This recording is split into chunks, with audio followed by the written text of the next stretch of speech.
You finally hit 6 figures. You thought everything would change. But 3 months in you're checking your account and thinking, where the hell did it all go? 100K in 2026 is not what 100K used to be.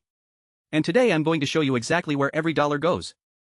First thing that happens before you even see your money: taxes. Federal, state, FICA. On 100K you're losing roughly 30% right off the top. That 100K just became 70K.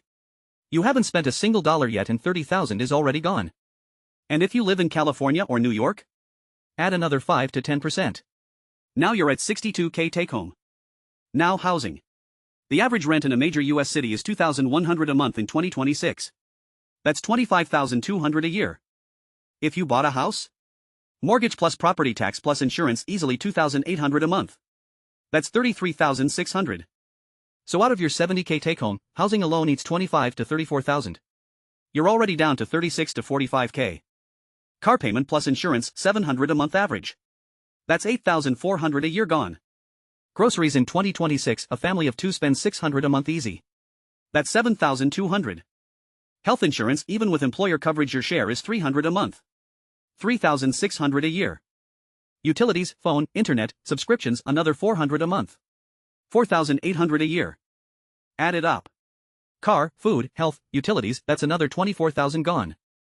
So let's do the final math. 100K salary. After taxes, 70K. After housing, 45K. After essentials, $21,000 left. For the entire year, $21,000. That's $1,750 a month for everything else. Clothes. Entertainment. Emergencies. Savings. Investing. Debt payments. And if you have student loans?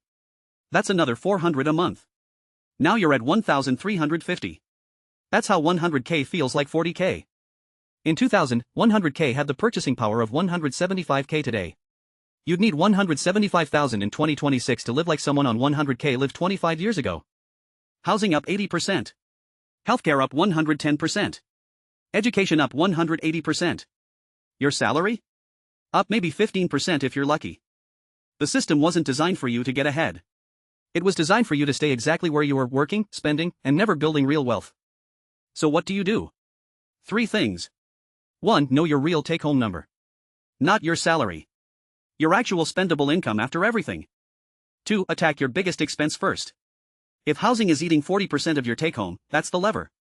Not the coffee. 3. Build income outside your job. Your salary has a ceiling. Your investments and side income don't. 100K is not rich. It never was. But understanding where it goes is the first step to making it work for you instead of against you. Subscribe if you want more breakdowns like this. I'll see you in the next one.